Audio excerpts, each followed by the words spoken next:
Assalamualaikum warahmatullahi wabarakatuh. Ketemu lagi di Dongeng Tengah Malam. Terima kasih atas supportnya yang selama ini, komentar-komentarnya yang selalu membuat Pak D harus selalu koreksi apa yang kurang baik. Tapi bagaimanapun juga Pak D tetap berusaha memberikan terbaik, walaupun mungkin agak susah ya merubah, karena ya mungkin faktor usia ya, tidak seperti anak SD diajari gampang masuk. Kalau orang tua mungkin susah masuknya, jadi tetap berusaha supaya ceritanya lebih baik lagi, tidak seperti diulang-ulang. Tapi tidak tahu, tetap terjadi dan terjadi. Mohon maaf kalau ini kurang bagus. Saya lanjut, cerita ini mengenai tentang seorang wanita yang bunuh diri, mengakhiri hidupnya dengan cara bunuh diri karena ada permasalahan yang tidak bisa diatasi. Langsung saja ke ceritanya. Sebut saja namanya Mbak Sri. Mbak Sri ini keluarga sederhana, di mana suaminya bekerja hanya sebagai buruh ya, sebagai buruh yang penghasilannya mungkin nggak berlebihan seperti orang pada umumnya. Jadi hasilnya hanya untuk bisa makan 1 hari 2 hari atau buat jajan anak-anaknya, hanya itu aja. Karena kondisi itu, namanya perempuan ya, Mbak Sri ini kan mesti pingin yang ini, yang itu kan biasa ya. Mau beli, anggap aja beli cincin, tapi karena suaminya nggak mampu ya nggak bisa. Tapi karena mungkin keinginan tinggi, sampai Mbak Sri ini harus pinjem uang. Nah kalau pinjem uang ini kan ya orang lihat. Kalau tetangga-tetangga di situ ya sudah pada tahu semua kalau Mbak Sri dan keluarga hidupnya memang ya pas-pasan. Kalau mungkin pinjam di tetangganya hanya untuk kebutuhan, misalnya beras habis, mungkin nggak ada masalah. Tapi kalau kebutuhan di luar itu, kalau tetangga ini otomatis kan sama-sama, walaupun punya mungkin ya mikir lah kamu nanti loh. Kecuali kalau untuk hidupmu, untuk ternyata beli apa kebutuhan pokok, oke lah mungkin tetangga memaklumi. Tapi kalau kebutuhan di luar itu dan jumlahnya banyak, tetangga-tetangga ya mau ngasih jelas ragu-ragu gitu. Apalagi hutangnya tidak sama suaminya. Kalau sama suaminya kan ada yang tanggung jawab.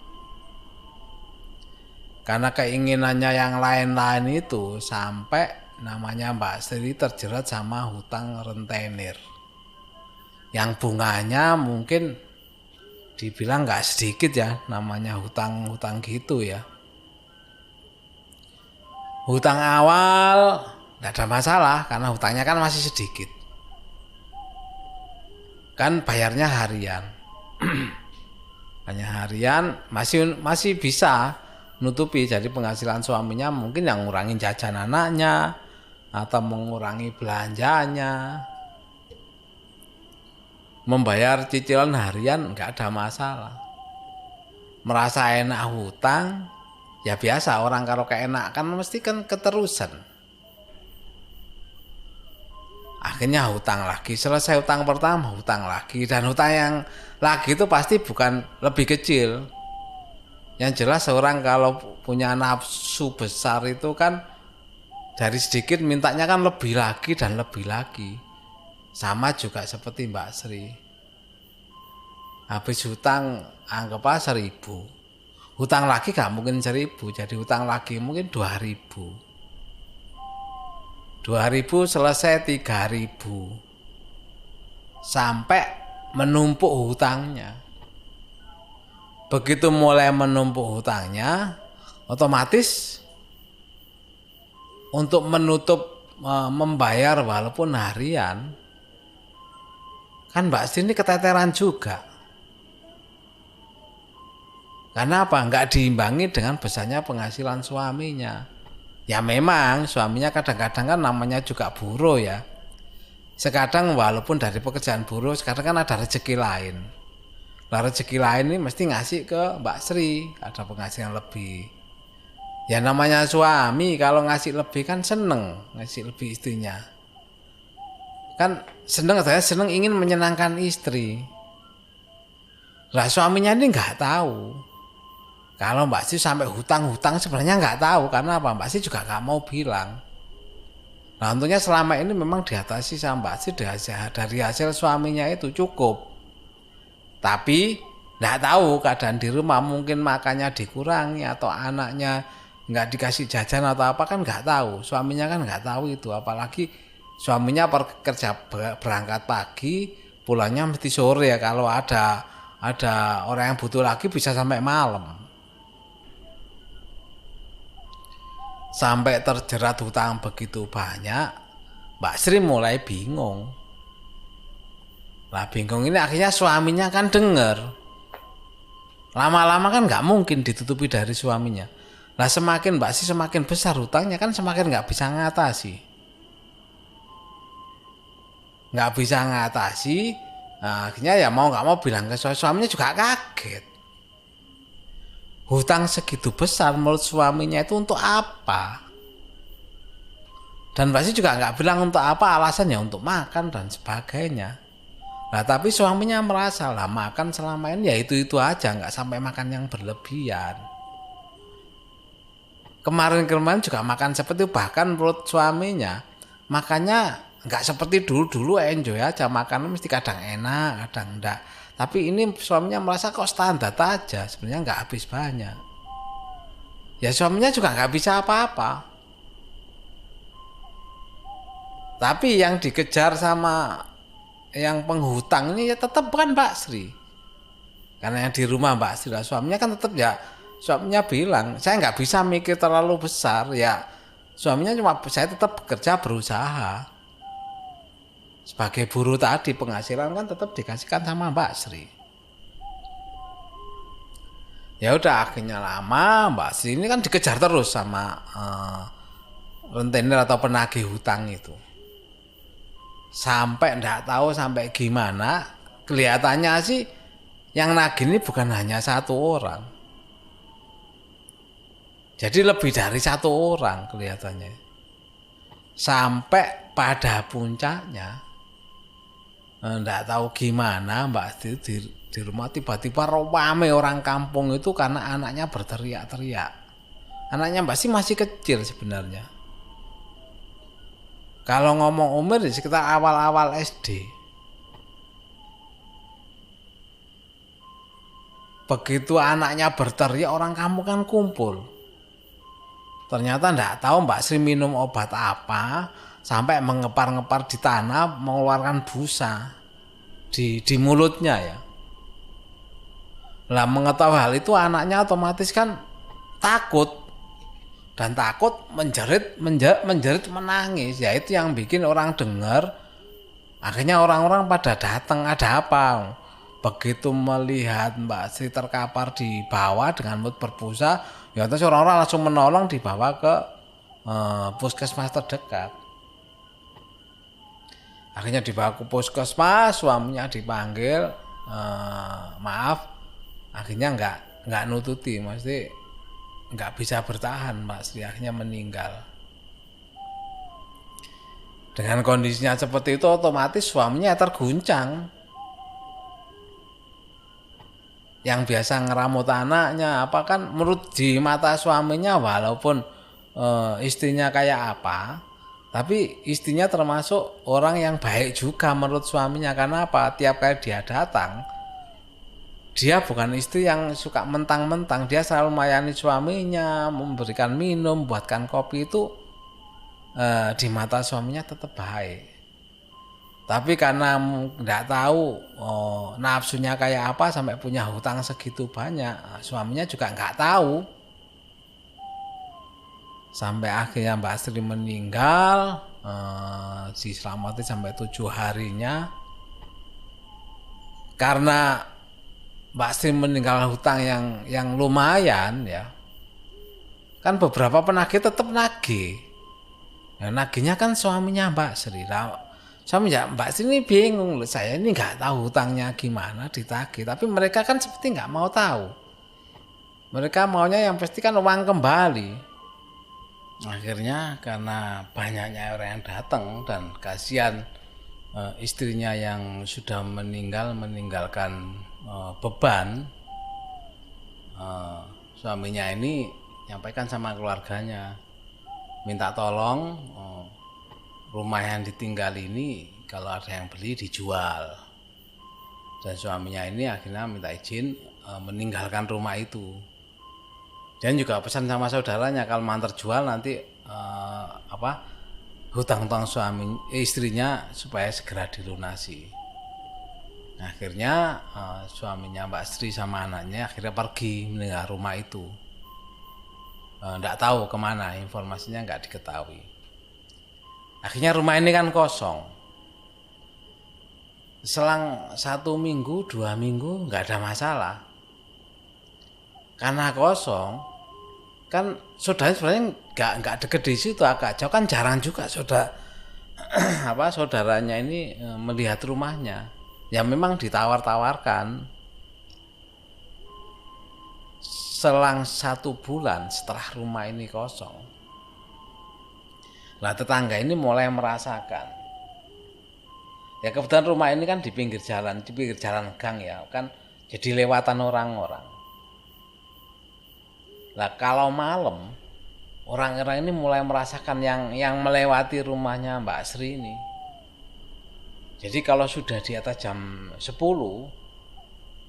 orang-orang yang lewat depan rumahnya Mbak Sri ini mendengar seperti kayak ada suara tangisan,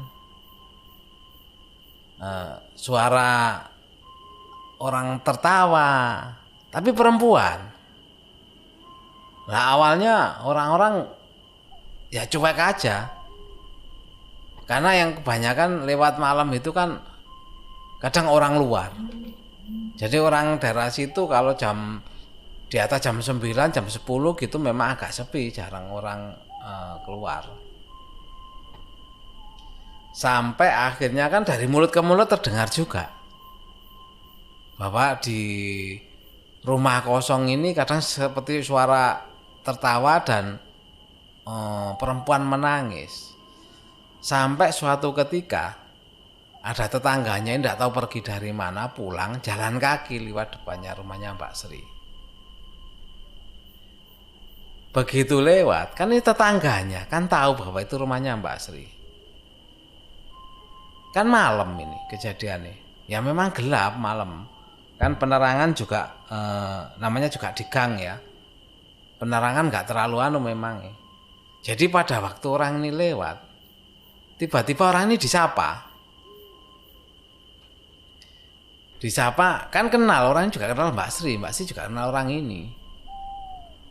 Jadi seperti Mbak Sri di rumah itu lagi di depan rumahnya. Itu namanya di kampung itu kalau ngomong terasnya kan nggak terlalu lebar.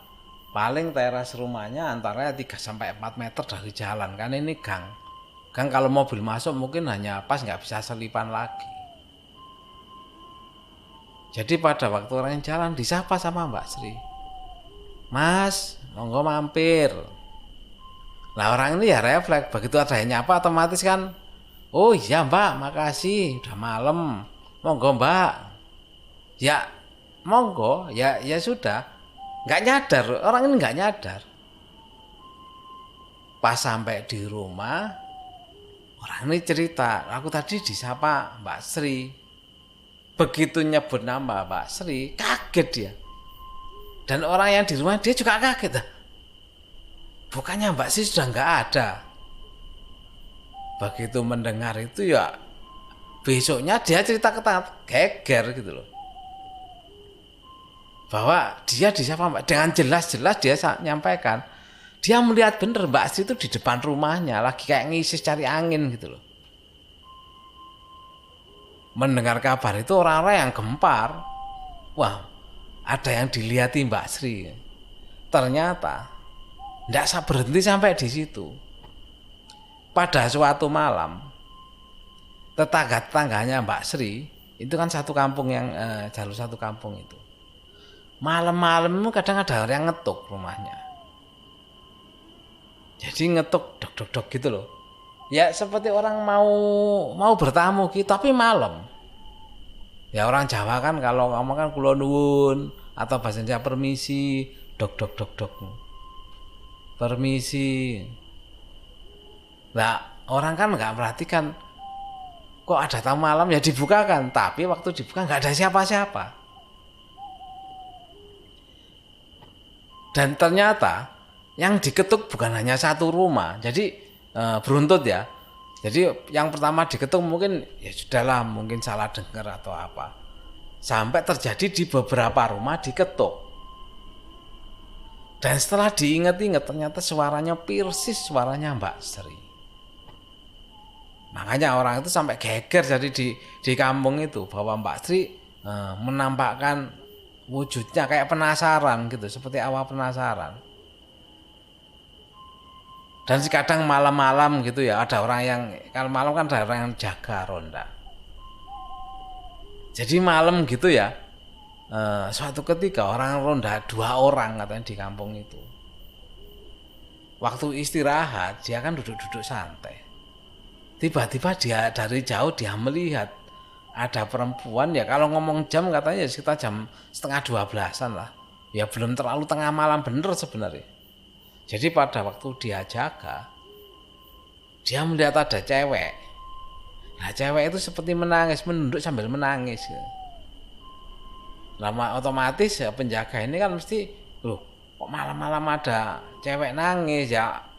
Kan rasa rasa persaudaraan satu kampung itu kan masih tinggi.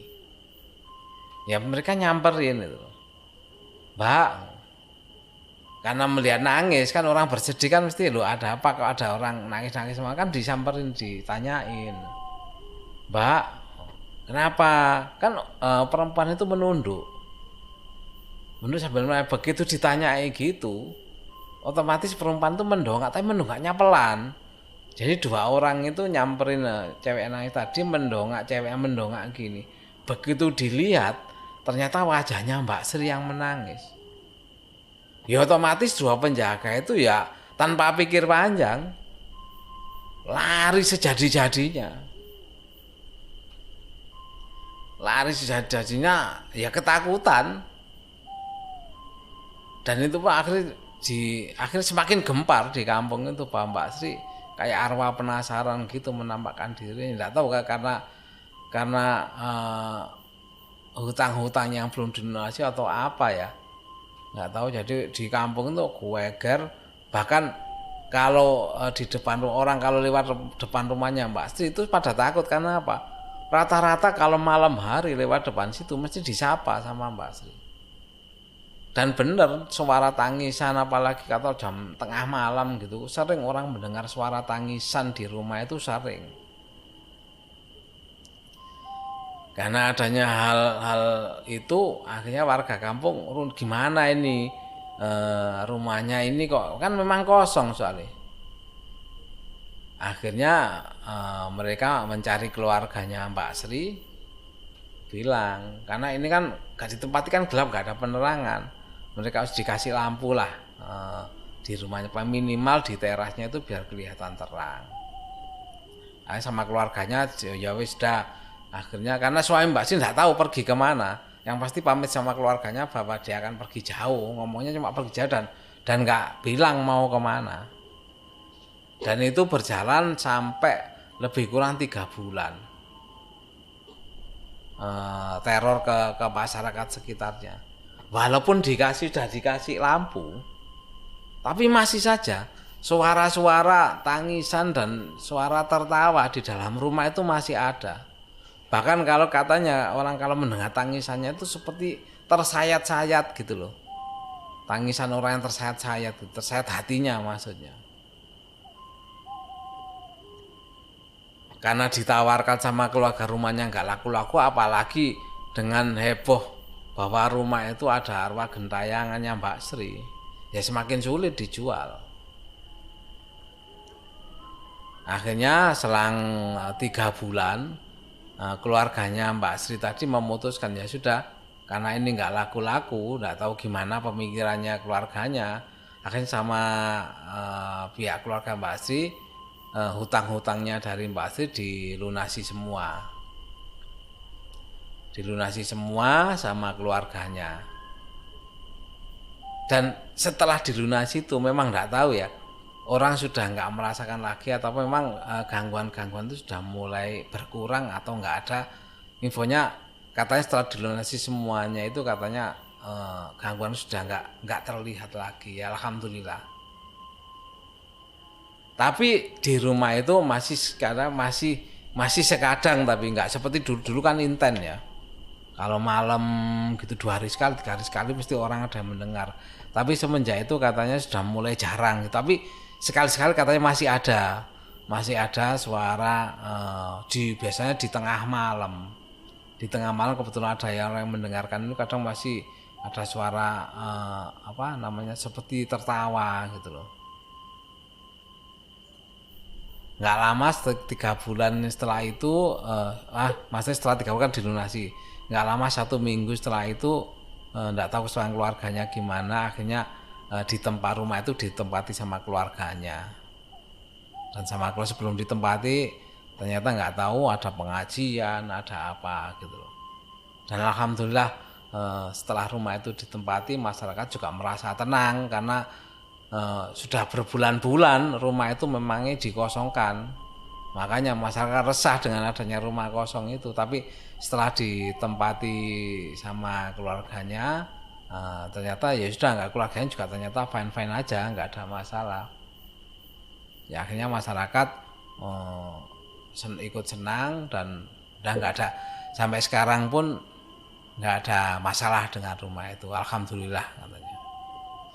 Ya itu tadi cerita mengenai arwah penasaran. Nggak tahu ini hanya ini cerita ya, faktor-faktor apa sampai dia harus gentayangan seperti itu, saya nggak bisa menilai.